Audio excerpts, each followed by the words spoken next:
He's going big. He's launching Los Angeles' first Black-owned talk radio station, KBLA Talk 1580. Help us welcome host, author, all-around decent guy, Tavis Smiley. Good morning to you, Tavis. Welcome to BNZ, and thank you for starting your day with us. Yeah. Good morning, Sharon. We know your career. Yeah. Absolutely. We know your career. It is a long story one. You've been at the top heights, I should say, radio, television. What made you say, now I want to own this thing, perhaps to do it your way? First of all, good morning to you, good morning to Mike and the entire crew of BNC. Let me say very quickly that my hearts and prayers with those in that Florida city. This is a horrible tragedy to wake up to. This conversation, in some ways, the conversation seems trivial when you're talking about issues of life and get back to the breaking news. The short answer is that Black media, as you well know, Sharon, is more relevant now than ever before. There's some stories that don't get told, we don't tell them. Some issues that don't get raised, that we don't raise them. And some people who are doing great work that don't get profiled. If we don't profile them, in this era of racial reckoning, we became a part of history. While I've been very blessed, as you said earlier, to own all of my content for these years, owning the distribution system is something different, being able to control your own narrative. And that's why we were excited to have launched earlier this week the first and only Black-owned talk radio station west of Mississippi. Yeah, because people can hold you hostage, Tavis, and they can cut you off when they're done with you if you don't own the distribution, as you well know. And control the narrative. Say that. The second biggest market in television in the United States. It's a melting pot. Love. And controlling the narrative. Say that. I'm sick of fake Black folks not keeping it real. Young Black people, in particular, but Black people as a community and as a whole, we need to have a Black media, but we also need to still do research so that we'll be able to see through a lot of the trickery, if I will, if you will, trickery. Jews and white folks and Asians and rich elites own the media. So just because we see Black people and they talking about Black media, do your research. Like what Miss Susan would say, follow the money. Follow the money. See who's supporting these Black, so-called Black airwaves and Black broadcasts.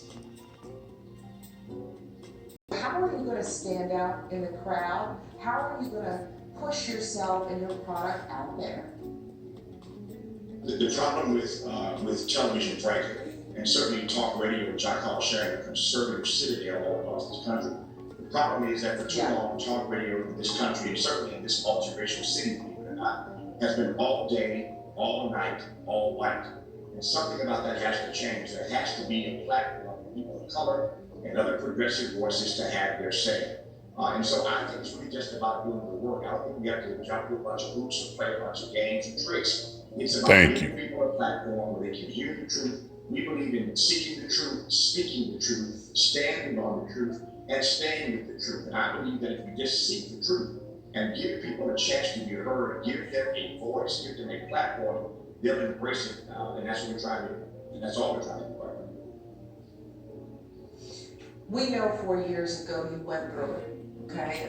It was painful for you, and you let us...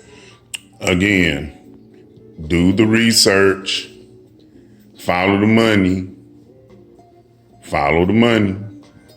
Just because you see Black people talking about Black broadcasting, and we do need a Black media, I support that.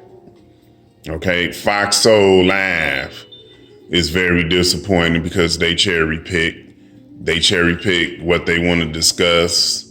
And I'm still upset that no one did an exclusive on Patrisse Cullors or the Black Lives Matter movement after the youth gave their all to support and protest and gave their all. And we do each other terrible, but I'm learning more and more. Just because people are Black and talking good Black stuff don't mean that they support the Black agenda. So that's why we still need to do our research. Even though people talking about black media, black broadcast, we still need to do our research and follow the money.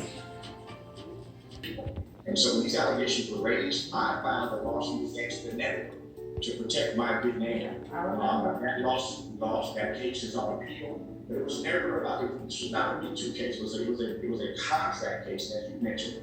In all of our contracts, we have morals clauses, and you also intimated. These morals clauses are really moving targets. They can be anything the network wants it to be. And if you are in a contract dispute, as I am, it becomes an easy way out of renewing or honoring the contract. And so I sued them because I did not violate my morals clause. And so I stand where I stood then. So we're going to appeal the case, and the lawyers will do what they do, but I got to do what I do. And that means getting back to work again, trying to help and serve people, and trying to raise issues that just don't get raised. So voices like ours don't put the spotlight on this man. Yeah, and you mentioned this time in our history, this moving, living, breathing time for Black and brown people. So how do you Don't do that. off the air? You're back. Don't do that. How does the time away Don't do change that. your perspective, or maybe Don't say black and brown people put us in one. Don't do that. And then talk about black media. Don't do that. A lot of us, I learned this week that when you sit out for 3.5, 4 years, Sharon, you got some rush you have to work out. And so we're working through that. You look good. You look good. I'm trying to hold it together. But it's every all way in these difficult times. But there's some rush that what has to work out. But ultimately, to answer your question more expressly, it has just emboldened me. If you thought that I was, unafraid or unabashed before about speaking on behalf of our people, I feel more strongly about that now. Because of the condition in our country, we have to do our part to make America once and for all. Well, the black community. And the gap between the promise in America and the possibility of all that is. The black community is awakening too, and within these 4 years. You have ADOS, so I hope he's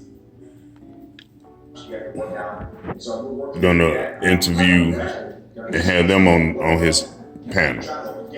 But it's every all right in these difficult times. But there's some rush that will have to work out. But ultimately, to answer your question more expressly, it has just emboldened me. If you thought that I was, unafraid or unabashed before about speaking on behalf of our people, I feel more strongly about that now. Because of the condition in our country, we have to do our part to make America once and for all, one day, a nation as good as its promise. And the gap between the promise of America and the possibility of all of its citizens is still too wide. And so I am more committed now to the work that I've done. I'm doubling down on the work that I've done. My belief in black people, my hope for black people, my aspirations for black people are stronger now than they've ever been.